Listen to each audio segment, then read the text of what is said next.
All right, I think we're going to get started. Welcome, everyone. Thanks for joining us, and a nice evening now that the wind seems to have died down. For those of you that are new to our webinar series, on just a few Zoom housekeeping, we're going to be playing a recorded video. So during the presentation, if you have questions, feel free to enter them in the chat window, and you'll find that at the bottom of your screen. If it's a short answered question, we can try to address it during the presentation. But if it's something that requires a little lengthier answer, then we will wait until the live question and answer session at the end. So unless anybody has any questions right off the bat, we are going to get started. Everybody is on mute. So just try to keep yourselves on mute so we don't have any noise disturbances throughout the presentation. And with that, I think we're going to get started. So enjoy, everyone.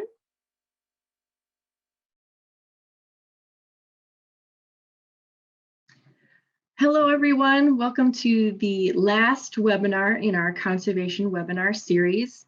Tonight, we're going to be talking about shoreline restoration.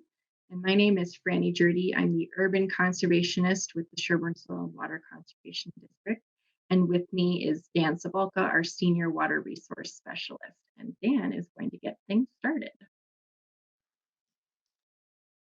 Thank you, Franny, and thank you all for attending tonight. If you are a resident of a lake or stream in Sherburne County or elsewhere, you'll find this presentation really helpful. And we hope that you are able to take some information home with you. And if you have any questions at any point in time, feel free to let us know. We'll do our best to answer them. Let's start off here with just a bit of a rewind back to when you first learned of the natural water cycle back in high school or junior high. We're going to be touching on one portion of the water cycle today, but as water falls down on the landscape, some of it will evapotranspirate back to the air. Some of it will flow into the ground to become groundwater, and then the part that we're going to focus on here today is the runoff component. And that's where your shoreline health really comes into play. With a better vegetated landscape, we can alter that runoff to a much higher degree and improve conditions in the water. And so that's going to be one of the focus areas of our talk today about shoreline restorations. But there will be other benefits that we hope you'll learn of today as well when it comes to vegetating your shoreline to a more natural state.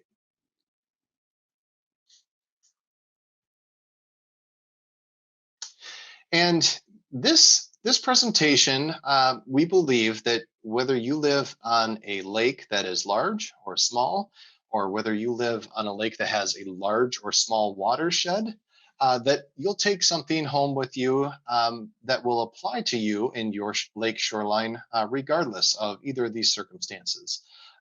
If you live on a lake that has a small watershed, such as Big and Mitchell Lakes here in Sherburne County, the state of your shoreline may impact the quality of the lake to a higher degree than if you live on, say, Lake Orono, which has a much larger watershed and is very heavily influenced by the Elk River and all the land that the Elk River drains. So your shoreline restoration on Lake Orono may not do much for the water quality, but as I mentioned earlier, there's a lot of different benefits that you can realize as a landowner on these lakes and on these streams that are unrelated to water quality. And so let's get into all the different types of benefits that you may realize.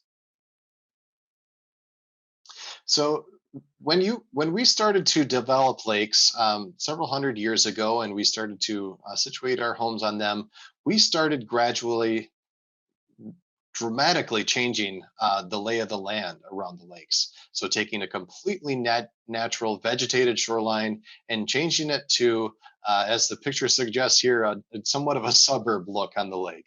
And while this is really aesthetically pleasing to some, we're taking a nice, clean, city-like or suburb-like landscape and putting it on our lake lot. It really is, in many ways, detrimental to the lake environment, which has evolved over time to rely upon the shoreline area as a source of natural vegetation for filtering runoff as it comes into the lake and providing a source of habitat for many different lake critters. And so over time, we've again dramatically changed the landscape around our lakes. And what we're doing here today is just giving you some information on how you can both maintain the look and the appeal of your land of your lake property, but also include some natural elements as well. This picture really illustrates what's happening on a shoreline that is in a natural state versus one that is disturbed. So on the left-hand side, you'll see there that as precipitation falls onto this landscape, a good portion of it is going to be infiltrated into the ground, following all the various forms of vegetation and the root systems through cracks in the soil, and that will go to replenishing our groundwater source. And of course, groundwater does seep into lakes and streams eventually. So it is a natural, slower, steadier way of adding water to a lake or stream ecosystem. Water that is caught on leaves or sitting on the landscape may evaporate as well. So on the natural shoreline example, about 40% of that, so a good portion of that water will evaporate back into the atmosphere. And about 10% of that then, so a smaller amount generally, may run over the landscape and enter to the lake or the stream. But again, the vast majority either becomes trapped within the ground or evaporates off. On a disturbed shoreline, on the other hand, you'll see that a lot of the vegetation has been removed, and the vegetation that is now present has very minimal root structures. So with that, a very small amount of the water will infiltrate into the ground, about 15% in the example here, because the water just doesn't sit on the landscape as long, and it doesn't have good solid root systems to follow down through cracks and crevices in the soil to enter the groundwater. About 30% then will evaporate, slightly less than our natural shoreline example, because overall, the vast majority, 55 or near 55%, will run off into the nearby lakes and streams. And the reason for this is that water is hitting the landscape and is moving more quickly following gravity, and it has less vegetation to kind of intercept it, to slow it down and to infiltrate it. And so the problem with that is that with increased runoff, we have of water, we also have increased runoff of some potentially undesirable elements with it. Things like sediment, things like nutrients that can feed algae and plant growth within the lake. And also, if there's any animal waste on the landscape, bacteria sources from that waste can go into the lakes and streams that we enjoy swimming in. So that obviously is quite problematic. Next slide, please. So here we have some dramatic visuals of water quality, and this is very much tied to runoff that occurs around the lake environment. Uh, as runoff occurs, it carries in with it sediment and also nutrients. Nutrients such as phosphorus and nitrogen are the building blocks, the fuel, so to speak, that feeds plant growth. Both plant growth that are on the land, so trees and grass and shrubs and whatnot, and also the plant growth that occurs within our lakes and streams. So that includes algae and aquatic plants. Now, there's been some research done that indicates that with good given conditions, 1 pound of phosphorus will feed upwards of 500 pounds of algae. So it has enough energy potential to feed the growth of 500 pounds of algae, which is an incredible amount of algae. And so it is indeed phosphorus in our freshwater environments that feeds those late summer algae blooms that we see on some of the lakes, and turns them green. And in some cases, a bluish green algae may occur, and that's an undesirable type of algae. So as you can imagine, as more nutrients enter the system, more algae will be produced, and then the clarity of our water decreases. So on the right hand of your screen, that figure shows a simple tool called a Secchi disk that is measuring the clarity of the water.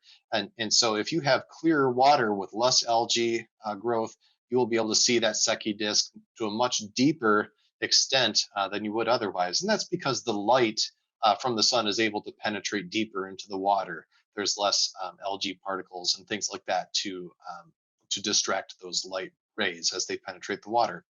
but in an environment, a lake environment that has excess nutrients, we'll see more algae and then also more aquatic plants. And as those plants and those algae increase, they'll create a turbid lake environment where you won't be able to see as deeply into the water column. That light penetration just won't go as far. And to a certain degree, algae and plants are beneficial for the fish and insects and for the ecosystem as a whole. But when we have in a situation where nutrients and algae are grown in excess, then we can have a very problematic situation. So generally speaking, we prefer to have a clear lake environment versus a turbid lake environment. We receive a lot of calls every spring after the ice is broken up and people have taken to their lake and look at their lake shore environment area and see what the lake has done over the course of the winter. The ice that forms on our lakes can be upwards of 2 feet deep and stretch for acres and acres across and miles across. And when that ice gets moving, it has a lot of force, a lot of power behind it, and so it can cause these ice heaves on our shoreline, and that's what you see on the left hand side of your screen there. And the ice is powerful enough to move sediment, to move plants, to move rocks even that are along the shoreline. There's really no stopping it, unfortunately. And so ice heaving is a situation that we deal with quite often. And um, Franny will talk about some ways that we can address things of that nature later on. But one of the best ways to address them is by having natural vegetation in place. If the shore is going to get moved by ice, having good natural vegetation in place is going to keep the sediment intact and keeping it from eroding away. Another force that works against shorelines would be waves, and wave action um, can gradually move soil off place as well. On the right hand side of your screen, you'll see a dramatic photograph of a man standing on a well vegetated area that is still in place. The area in the front of the picture, however, likely didn't have as good a vegetation in place and was subject to erosion. And you'll see over the course of time how much sediment has been removed from that shoreline. And this is problematic for a number of reasons. First, there's the water quality component. When that sediment and that soil and its nutrients get moved from the shoreline area into the lake, that can help to feed those algae blooms that we talked about earlier. But also, imagine if this is your property. That is, you pay property taxes on a certain amount of land each year, and you enjoy that land, and you're trying to maintain it and keep it in good condition. If that sediment is moving off site, that's literally money washing away into the lake. That is your property that you are losing. So taking on a shoreline restoration project can, in many ways, be an investment into your property as a whole, maintaining it and keeping your shoreline area intact and having something like this occur. When we talk about shoreline restorations, we talk a lot about water quality and how it can impact water quality, but also it's really important to remember that the shoreline water interface is a very important area for a variety of different wildlife that inhabit our lakes, such as fish and birds and amphibians. That is an area that is very critical for many of these different animals at a variety of times in their lifespan. Fish, for example, may rely on some of the insects that may populate along our shoreline areas, and that's obviously a food source for them. And for some of the aquatic plants that are in nearshore areas, for smaller fish, that allows them to hide from larger fish. That may be good spawning material for the fish to lay eggs on. The shoreline area is a very critical area for fish. When it comes to birds, you can see there our friend the loon has made a nest up on the shoreline in some dense vegetation, and it's important for the loon to select a spot that's going to keep her hidden from predators and allow her chicks to grow up in a good environment. The shoreline area also offers cover for different bird species. There's different plants that they can use for food and nesting, and also for insects, so for feeding as well. The amphibians, of course, you'll see two of our friendly amphibians, a turtle and a frog. both common in the shallow areas of our lakes and ponds and streams. And they use the shoreline area to escape predators. They'll use the area to search for food as well, and also for overwintering. Um, the the frogs and amphibians and toads and things of that nature will seek these areas to bury into the sediment and escape the harsh winter conditions so they can reemerge the next spring. And when we talk about wildlife, it would be irresponsible for us to mention wildlife without talking about pollinators. Pollinators such as bees and butterflies have gotten a lot of press lately because there's some trends showing that they are declining in their numbers nationwide. And so when you do a shoreline restoration, this offers a great opportunity to put into place different plant species that are going to benefit our pollinators. So different flowering species that will allow them to come and visit these areas. But also for you as the landowner, if you're somebody that enjoys watching wildlife, building this type of habitat on your shoreline will allow for a diverse type of wildlife experience for you.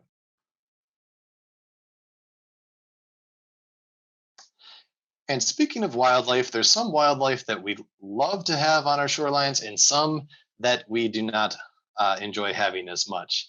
And we get a number of calls each year at our office regarding geese and seagulls and ducks piling up on the grassy areas. And folks are wondering, what can we do to kick these animals to the curb? We don't necessarily want them, because when you get ducks and geese and seagulls all piled up in this area, congregating for a long period of time, their droppings can increase as well. And of course, that's problematic if you're using that lake for swimming, etc. With many bird droppings come bacteria concerns as well. So the geese and waterfowl and birds are there because that's a good environment for them. They can move pretty easily. Geese are pretty clumsy creatures, really, so they can walk on the turf grass pretty easily and mosey around. And they can also keep a good eye out for any predators that might be after them. If you're a goose and you're in the middle of that lawn, you can see for a long ways, so you can see if there's any danger that might be approaching you. When we plant native vegetation that is taller, that is denser, it's harder for these geese and other birds to walk around within. And it's also more dense, and so they have a greater concern of predators being able to hide and sneak up on them. So they'll likely pass over those areas and move on to greener areas, so to speak, where they don't have those concerns. So this is the best way that you can deter these nuisance animals, is by having taller vegetation, denser vegetation in place. So we've went over a number of different reasons why you may want to restore a shoreline to a natural state. And that includes, of course, enhancing the water quality on the lake or the stream that you live on, and also keeping your shoreline from eroding away. Additionally, there's benefits when it comes to wildlife. So you're encouraging wildlife to visit your shoreline, which is just a great experience for those of us that like to watch them, including pollinator species and contributing towards pollinator habitat. And finally, as we mentioned, we there's some wildlife we don't like to have around, and so planting a natural vegetation that's more dense, that's taller in nature on your shoreline, will keep things like geese away. And so if you have concerns about geese and their droppings, that's going to be a great go-to approach for you. So it seems like a great idea, right? I hope that we've successfully convinced you to plant a natural shoreline on your property. But you may be at a point where you're thinking it's a good idea, but you're unsure exactly how to do it. And it doesn't have to be too complicated. And luckily, we've got Franny here with us, and she's going to share how exactly you might go about taking on a project like this. That's a great segue, Dan. Thank you. So, like Dan said, there's lots of great reasons why you would want to restore your shore, but you might be thinking, how do I approach that? So, the next couple slides are going to go over a couple different approaches that you can take depending on what your shoreline looks like right now, because not every shoreline is the same. So this first slide here, we're looking at the different kind of site considerations to think of before we even start putting together a plan. And so I've broken these up into three kind of different categories of erosion severity. So the first one is minimal to no erosion. So you might have a shoreline that doesn't even have a slope. There might not be that much erosion to worry about, but you don't necessarily like the current vegetation, or it's just turf grass all the way up to the water's edge, and you want to enhance that with some more vegetation. So that is a pretty straightforward project, just getting rid of the current vegetation. And there's a couple different ways you can approach that. And then just enhancing with native vegetation. So fairly simple. And moving to the next one, where there's up to 2 feet of undercutting or cut bank at the toe, you might want to install some kind of toe protection. And we're going to go over the different kinds of toe protection in the next few slides. And then again, enhancing with native vegetation. And you'll notice that's a theme to use native vegetation, and I'll explain why later on in the presentation. And then the last picture there is kind of the on the higher end of the severity of erosion, or like in this case, there is a failing retaining wall. And so in this case, you would want to install some kind of toe protection using native vegetation, but you might want to look at regrading to a more stable slope. And so let's get into a couple of those different types of toe stabilizations. So we're focusing on stabilizing the toe because that, if you have a stable toe on your shoreline, on your slope, that's going to stabilize everything further up, upland of the shoreline. So we want to focus on stabilizing the toe of your slope on your shoreline because that'll keep everything in place. And so the first options we have here are coir logs, and those are natural, made of natural material. They're made of compressed coconut husks, and they're fashioned into a 10-foot log. So they're fairly easy to work with. Two people could carry them down to the shoreline. Just once they're placed in the water and they get waterlogged, they become a little heavier. So you want to make sure you have them set in place when you install them. You don't want to move them around a bunch. And so since they are made of a natural material, you can plant directly into the coir log. So it's usually suggested to use some kind of sedge, which is a grass-like plant that likes to grow along shorelines. And they have really great root systems that will take over the area of the coir log. Also, you could do some kind of shrub that likes to be along shorelines, like red osier dogwoods or sandbar willows. Those are also really great at stabilizing the soil right at the water's edge. And so, over time, sediment will collect in these logs from wave action, and they'll start to degrade usually within 4 to 5 years. And so in that 4 to 5 year time span, the plants that were installed into the coir logs are going to take over where the coir logs are. And after 5 or so years, you won't even see the coir logs. It's just going to look like the natural part of your shore. So it won't stick out like that, and it'll just look like a naturalized shore and provide really great stabilization. Kind of on the same line with the coir logs, but just different material, are brush bundles. And these could be a cheaper alternative, especially if you have material on site you can use. If you have, a tree that you just cut down and you have a lot of excess branches, you can fashion them into these brush bundles. And it's usually suggested to have branches that are about 1/4 to 1/2 inch in diameter. So you don't want anything too large that has, really big gaps once you bundle them all together. You want it to be a nice tight bundle. And so you install these at the toe of your shore. And what they are meant to do is protect the shore from wave action, especially if you plant some vegetation beyond that, that'll help protect the plants while they're getting established.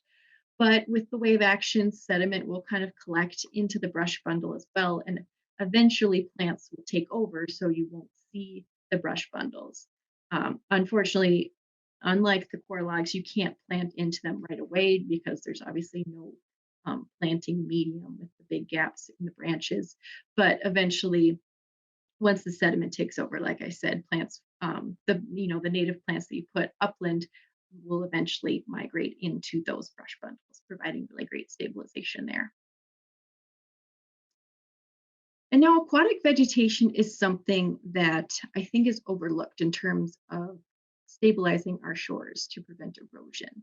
Uh, Aquatic vegetation, they dissipate wave energy. So, a big wave from a boat, or if it's on a windy day, won't smash directly on your shoreline. Those aquatic vegetation, those plants will help dissipate that energy so it's not as severe on your shoreline. And the roots of the plants, of course, help stabilize the sediment in the lake bed. So it prevents, lots of sediment from um, getting suspended in the water column, causing that turbid look that we don't like when we go swimming. And of course, they also provide really great fish habitat and habitat for other aquatic organisms that fish might be searching for. And so, if you're really into fishing, you can provide great habitat right along your shoreline. And so, this picture here shows kind of a ring of um, evergreen clippings around the newly planted vegetation. And that's to act as a wave break to help um, protect those plants while they're becoming established. And so that wave break could either be removed, the following year, or are left to decompose as well. One thing to keep in mind when you do aquatic and vegetation installation, that does require a special permit for the DNR. Just keep that in mind. And so the last example of toe stabilization is hard armoring in the form of rock usually. And this is kind of our least preferred method because it is not the most natural form of stabilization. We understand though in certain cases it's necessary just due to the severity of the erosion or the situation you're dealing with. So this example here, you'll notice there's a sidewalk and just a little bit of land, and then you have the lake. So that bit of land in between the lake and the sidewalk is pretty small.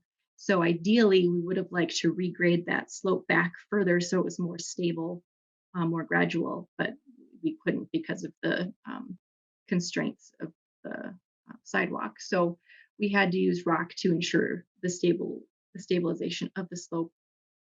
But we also, included vegetation upland to help still provide some kind of habitat. And rock can be installed in a way where you can incorporate plants into the rock to help kind of soften up the look and even help reduce temperatures, in that localized area. Rock does get hot on hot summer days, and it can actually heat up the water temperature in that near shore area. Some aquatic organisms are kind of sensitive to temperature shifts like that. So incorporating plants in the rock and around the rock really help reduce that temperature there. But when you think about, Dan mentioned the wildlife habitat aspect of restoring your shore, and aquatic organisms or amphibians like turtles and frogs, they need that connection of land to water, like he said. And if you look at the rock there, imagine a turtle, trying to climb up on the rock to get to the shore to lay their eggs or to bury under the sediment for the winter. That's not going to happen, especially if the gaps in the rock are really big. They could fall in and get stuck. So that's why we need to think about using those natural approaches first before we go straight to using these hard armoring situations. And so you've heard Dan and I both say native vegetation is really great to use. And so I'm going to go over a little bit of why that is. First of all, this photo shows the root structure that's happening below ground with native plants. Some native plant roots can go well down below 15 feet. So they're providing excellent stability. They're holding the soil. They're creating channels for infiltrating of water so water can soak into the ground more readily instead of running off into the lakes. And their above ground growth really helps to slow down water that's running off and filtering out maybe any sediments or things like that instead of having them run directly into the water. And you'll notice all the different kinds of root structures. There's more fine fibrous roots, there's deeper tap roots, and those all work together in conjunction with one another to, to not take up another plant's space, but they help support each other. And especially with the above ground growth as well. When you're looking at doing a planting plan, you want to provide a mixture of grasses and sedges and flowers, because those grasses and sedges are going to provide structure and support for the flowers that might get a little top heavy when they're in bloom. So those grasses help keep them upright instead of having them flop over. And if you'll notice off to the left, there is a grass in a red circle.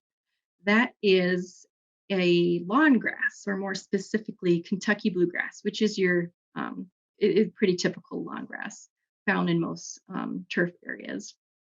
And so you can see why lawn grass tends to need more inputs than what native vegetations might require, because their root structure is much shallower. They only go down, a couple inches. And so that's why they need watering sometimes on a daily basis, it seems like. But then they also need nutrients, they need fertilization. And when we're talking about lawn directly on a lakeshore, when you fertilize that lawn, any excess fertilizer is going to end up in the lake, because the grass leaves just don't provide enough um, support to filter out any excess, if you're using granular fertilizer to filter out those before they run off into the lake.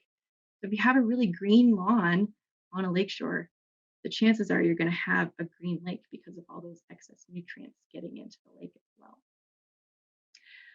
And I feel like native plants are kind of misunderstood. I get a lot of landowners hesitant to use native plants because in their mind, they're junky or messy looking. They think of dandelions or thistles, and those are actually not even native plants. They're introduced from Europe. And so our native plants, we're lucky to have a wide variety of different colors of flowers, different heights, different sizes. You can usually find something to match the style you're going for on your shoreline. And you can plant them in a way for it to be a little more formal, or if you want a more natural look, you can definitely do that too. And if you're really interested in having, more butterflies on your property or more birds on your property, you have to think about all the different plants that those animals require. So think of the relationship between the monarch and the milkweed. The monarch lays its eggs on a milkweed plant, and the caterpillars eat the leaves. Well, all butterflies have a relationship like that with a different flower. So if you want to see a wide variety of butterflies, you need to include a wide variety of native plants. And I say native plants is because those are the plants those pollinators evolved with. A lot of our garden cultivars or annuals that you can get at a conventional garden center, they're bred for people. So they're bred to look nice, to have long lasting blooms, to have double blooms. And they might have been bred to not even include nectar or pollen sources. So they're not necessarily the best option for pollinators. And some of those plants are almost, they're sometimes treated with a chemical that's called a neonicotinoid to keep off pests.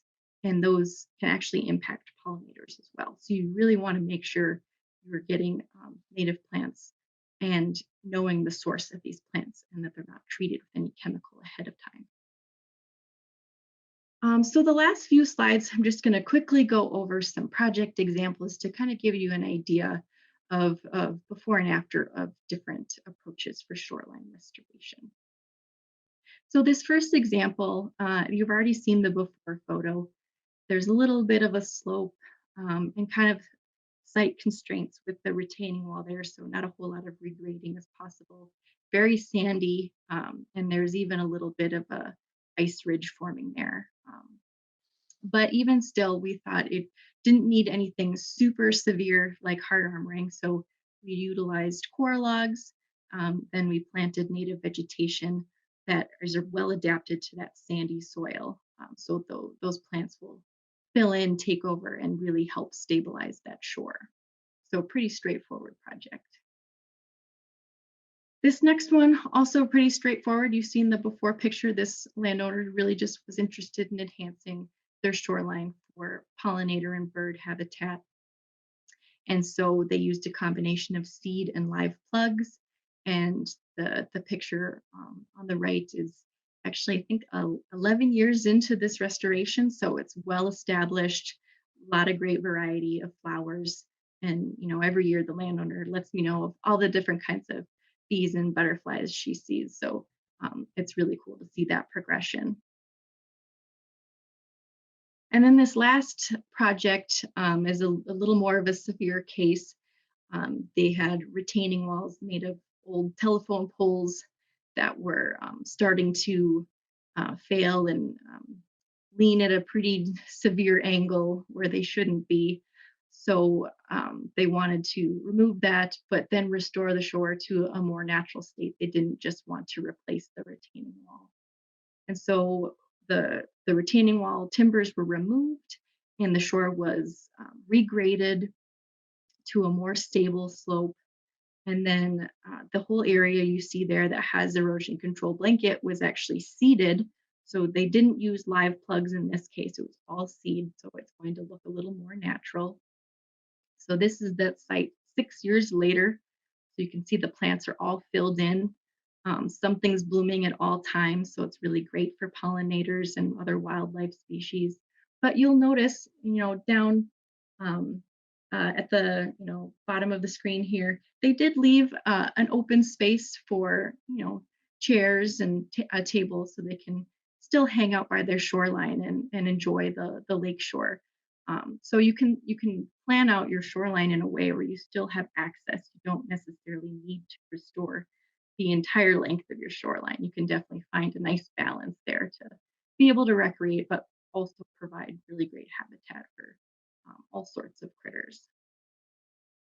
So that's kind of all we have today. I included some resources on this page. If you don't know where to get native plants, the DNR has a list of plant nurseries that have native plants, and some companies also do that kind of work. They restore shores and provide nice native plants there. So you can check out the DNR's website to find those companies. The DNR also has a really great Restore Your Shore webpage to kind of walk you through all the steps that we talked about today and the benefits there. And there's a website called Minnesota Wildflowers that have, it's a really great ID website for native plants of Minnesota. It's all run by volunteers and it has a really extensive list of native plants. So and there's different ways you can search. You can search by color. So if you found something on your property and you want to look it up, you can go on this website and it has really great pictures at different stages of all the plants' life. So it's a great resource to use. And then lastly, there's an organization called Blue Thumb Planting for Clean Water. Their website just has really great resources for not just shorelines, they also have information on rain gardens and native plantings in general. So a great resource to check out there. And that's all we have. So we are going to finish up this presentation with a question and answer session.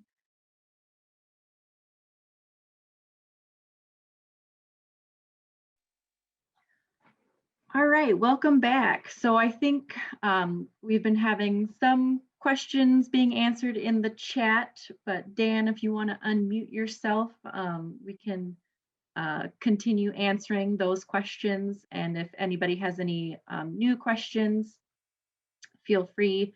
If you would rather say it out loud, you can unmute yourself and ask the question as well. So Dan, do we have anything new?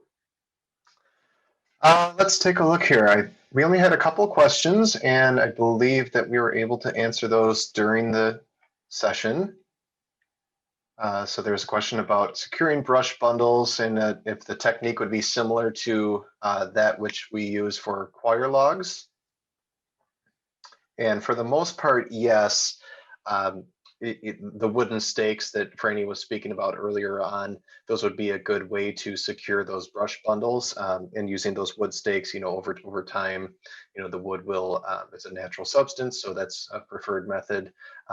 If there are some different conditions on your shoreline, give us a call, and if there's a better way to stake those down, we might need to look at it. If you've got really organic, rich, mucky sediment by your shoreline, or if it's kind of rocky, you might have a challenge. So we could work with you to determine some other ways to do that.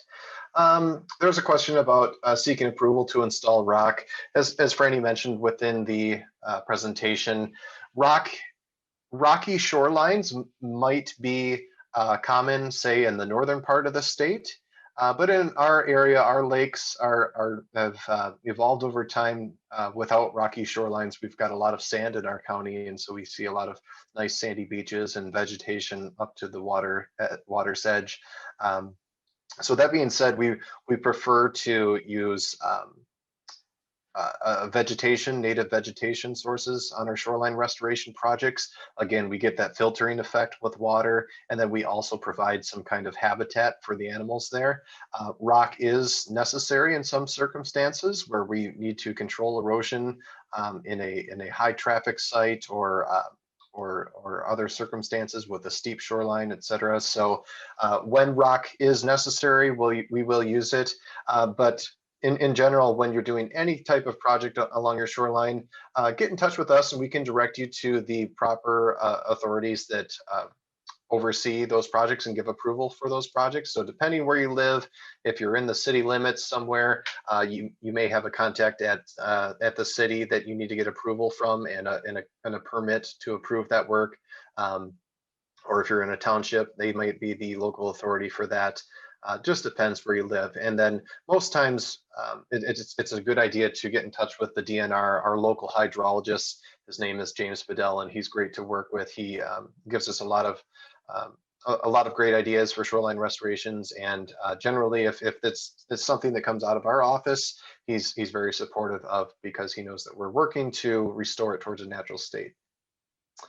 We do have 2 new questions that just popped up here. A question from Joni: what is the process to have you come out for an analysis of our shoreline? Franny, do you want to take that one? Sure. Well, so you have our email addresses and phone numbers on the screen in front of you. And so the best way is to just get in touch with either Dan or myself, and we simply just set up a time to come out and meet with you and go over your options. And that could lead to us working with you on a design, or just kind of pointing you in the right direction of other companies that you could work with. But just starting with a site visit is the best way to go. Franny and Dan, this is Joni. Can you hear me? Yes. Yep. Okay, so I'll just chime in here too, because I have another question to add on to that. So I heard that there might be grants available for people to restore their shoreline. Is that true or not? Yeah, so each year the district has, a limited amount of financial assistance for restoration projects, as long as they're addressing some kind of resource concern. So if there's active erosion on your property, then we can definitely work with you on some kind of financial assistance. But if you're more interested in just like landscaping, or if you're very adamant about doing rock and not doing a more natural approach, then a project like that wouldn't necessarily be eligible. Okay. But yeah, so setting up a site visit and discussing those options is a good way to go. Perfect. Thank you. Yeah. Thanks, Joni. Jason has a question as well. How far off the shoreline does the DNR control? That's a tough question. Generally speaking, when it comes to jurisdiction about for lakes, the local zoning authority, so again, either it might be the city, it might be a township, or it might be a county, controls the shoreline area up until you reach what's called the ordinary high water mark. And this varies from lake to lake. It's where the normal elevation of the water is within your lake. And then the DNR has jurisdiction from that water's edge, that ordinary high water mark, out into the lake. And there might be some special circumstances with different water bodies, but generally speaking, when it comes to like a regulating authority, you have your local planning and zoning authority, and then you have the DNR, and basically the line is drawn by that ordinary high water mark where the elevation of the water typically sits. So thank you, Jason, for that question. And then Shelley has a question. Is the spring season a good time to plant more natives on my shoreline, or should I wait until fall? And that sounds like a good question for Franny. That is a great question. Honestly, spring or fall are both equally good. It really depends on how the spring goes. You know, if the snow is melted pretty early on, so the soils had a good amount of time to warm up, and you've been able to do the proper amount of site prep, because we didn't really go over site prep in this presentation, but we outlined it pretty well in our pollinator talk, if you want to check that out on our YouTube channel. Site prep is really important. So if you don't have enough time to do site prep in the spring, then kind of work on that throughout the summer, and then you can do your planting in the fall. So hopefully that covers that. But you basically just want to avoid doing any planting in the summer because it's really stressful on plants.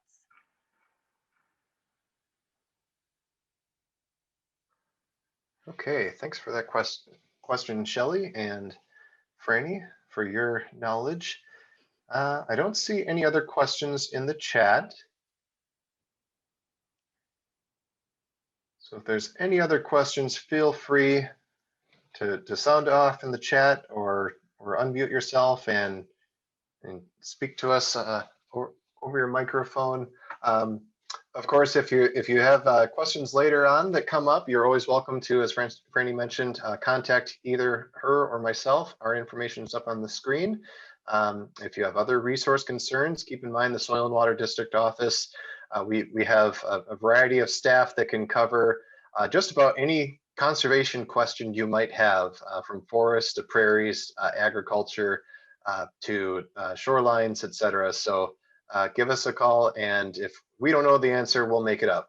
I mean, no, we'll contact somebody who can help you out. So I don't see any more questions here. So thanks again, everyone, for joining us this evening. My understanding is Franny's going to touch base with all of you, so you'll get a copy of this presentation and the resources. And have a good night, everyone. Thanks for joining us again. Thanks, Franny and Dan. Thank you. Take care.